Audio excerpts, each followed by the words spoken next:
Selamat pagi Bapak dan Ibu dan saudara sekalian terkasih dalam Tuhan. Apa kabar? Puji Tuhan luar biasa. Ya, tanpa terasa minggu ini kita sudah tiba di minggu kelima masa Prapaskah, yang artinya bahwa minggu depan kita sudah masuki pekan suci. Minggu depan kita akan merayakan Minggu Palma. Tapi sebelum kita tiba pada perayaan besar itu, kita pun diajak untuk merenungkan lebih lagi tentang sengsara Yesus. Itulah sebabnya kalau kita lihat di gereja, patung-patung Bunda Maria, patung Yesus dan juga salib Yesus ditutup dengan kain ungu. Yang artinya apa? Supaya kita sejenak diajak untuk terpisah dari hadirat Tuhan, terpisah dari melihat kebesaran Tuhan, karena kita diajak untuk melihat kemanusiaan kita yang begitu rapuh. Sehingga nanti pada hari Paskah kita sungguh dapat melihat mujizat Tuhan yang terbesar bagi umat manusia. Jadi kalau selama masa Prapaskah ini kita mendengar dalam bacaan Injil Yesus menyembuhkan orang buta, Yesus menyembuhkan orang lumpuh, hanya untuk 1 atau 2 orang atau bahkan untuk 5.000 orang. Tetapi nanti pada hari Paskah kita akan melihat bagaimana 1 orang, oleh karena ke 1 orang seluruh umat manusia diselamatkan. Inilah adalah mujizat terbesar yang patut kita syukuri sebagai umat Kristiani. Dan berbicara tentang mujizat, saya yakin bahwa kita semua yang ada di sini pernah mengalami mujizat dalam hidup kita. Entah besar, entah kecil, pasti kita pernah mengalami mujizat. Saya pun pernah mengalami mujizat. Boleh ya saya sharing sedikit tentang mujizat yang pernah saya alami. Jadi mungkin inilah adalah mujizat pertama dan juga mungkin yang terbesar yang pernah saya alami dalam hidup, yaitu ketika hari di mana saya ini dilahirkan. Jadi saya ini anak kedua dari 5 bersaudara. Ketika itu saya sudah berada sekitar 8 bulan dalam kandungan ibu saya, dan suatu pagi air ketubannya itu pecah dan ya ibu saya segera dibawa ke rumah sakit. Karena ibu saya ini ingin melahirkan secara normal, jadi kami ini menunggu, tapi hingga malam hari tidak ada tanda-tanda bahwa bayinya akan keluar. Jadi akhirnya dokter memutuskan untuk dilakukan operasi sesar. Keputusannya tidak mudah. Kalau zaman sekarang mungkin semua ibu mau lahir dengan sesar, tapi pada saat saya dilahirkan sekitar tahun 80-an, operasi sesar itu masih jarang. Semua ibu ingin melahirkan dengan normal, apalagi di kota kecil, di kota Cirebon. Jadi rumah sakit pun resikonya sangat tinggi dan juga biayanya mahal. Tapi karena tidak ada pilihan lain, maka ibu saya mengalami harus dioperasi sesar. Jadi sekitar jam 10 malam operasi pun dilakukan. Dan ketika saya berhasil dikeluarkan, kondisi saya sudah sangat lemah. Kata dokter, kecil kemungkinan untuk hidup karena saya ini katanya keracunan air ketuban. Jadi saya sudah dalam kondisi yang kritis, suhu tubuh saya waktu itu 39 derajat. Jadi begitu lahir saya langsung ditaruh di inkubator. Dan selama 1 bulan saya dirawat di inkubator.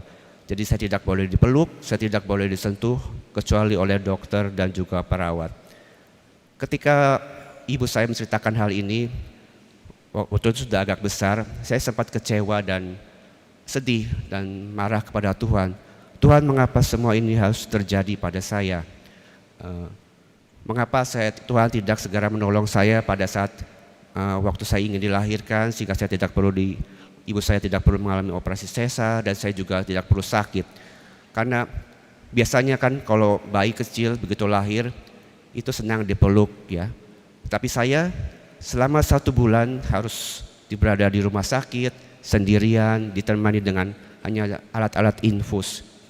Tapi seperti ibu saya bilang bahwa ia menceritakan hal ini bukan untuk membuat saya sedih, tapi ingin menunjukkan bahwa Tuhan itu sungguh baik.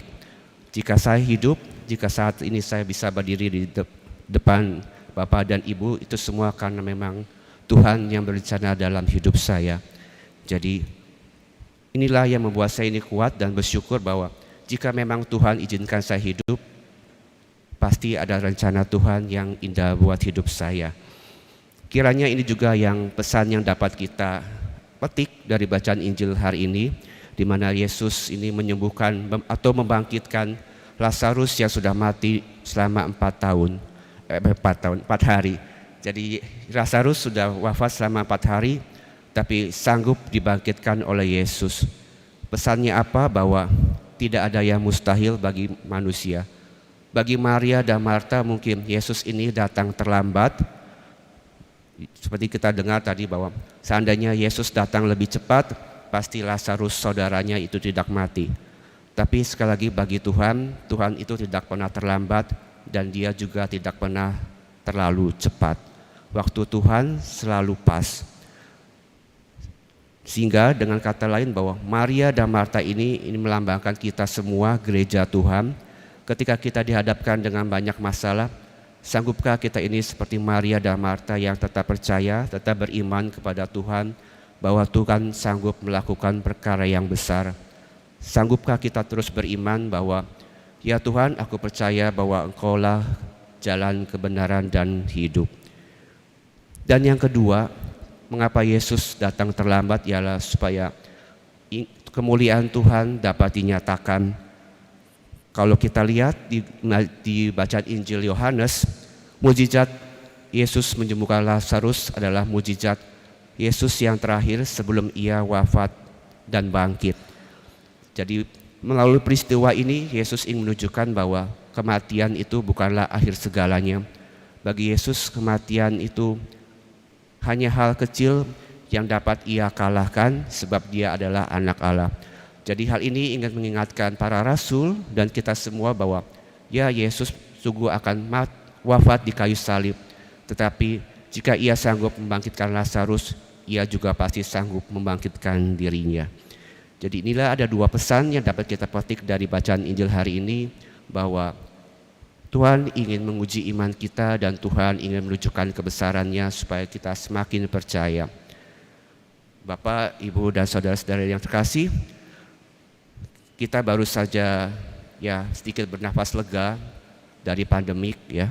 Kita bisa sedikit lega kalau pandemik ini boleh semakin reda. Tapi kita juga mungkin ada yang masih bersedih bahwa telah kehilangan saudara-saudari kita, mungkin keluarga terdekat kita, sanak saudara, juga famili. Ya, mungkin kita boleh bersedih, tetapi kita juga mari kita ingin beriman seperti Maria dan Marta bahwa mereka akan dibangkitkan dalam hidup kekal, dibangkitkan bersama Yesus ketika akhir zaman tiba, sehingga mereka pun boleh hidup kekal bersama Allah Bapa di surga. Karena kita mau percaya bahwa setiap perjalanan hidup manusia itu sudah ada yang ngatur. Semua seperti cerita saya bahwa ketika saya sakit kecil dulu ingin mengingatkan pada saya bahwa saya ini tidak perlu takut. Saya juga sempat takut pada saat pandemik. Bagaimana ini ya, karena tidak juga kunjung reda. Bagaimana kalau saya sakit COVID dan mau sampai meninggal. Aduh, sayang sekali saya belum jadi pastor, udah sekolah lama-lama meninggal karena COVID. Tapi kalau saya ingat pengalaman hidup saya ketika pertama kali saya dilahirkan, saya ini tidak perlu takut bahwa kalau memang Tuhan ingin saya binasa atau Tuhan ingin saya ini celaka, pasti Dia sudah lakukan sejak dahulu kala. Tidak usah menunggu sampai saya dewasa. Jadi saya tetap beriman, saya tetap berdoa, tentu saja tetap menjalankan prokes kesehatan. Jadi ini juga undangan buat kita semua, mari kita semua untuk selalu jangan melupakan kebaikan Tuhan, mujizat sekecil apapun, itu pasti Tuhan punya rencana yang indah bagi hidup kita. Karenanya, mari di dalam perayaan Ekaristi ini kita mau berdoa agar Tuhan terus menambahkan iman kita. Biarlah kita mau belajar dari iman Maria dan Marta yang terus percaya kepada Tuhan, sehingga kita pun layak untuk disebut sebagai sahabat-sahabat Tuhan yang dikasihinya.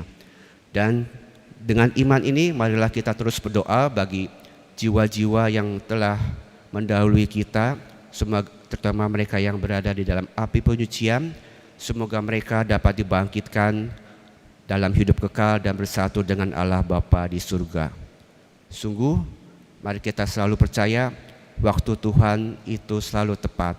Ia tidak pernah terlambat dan ia juga tidak akan pernah terlalu cepat.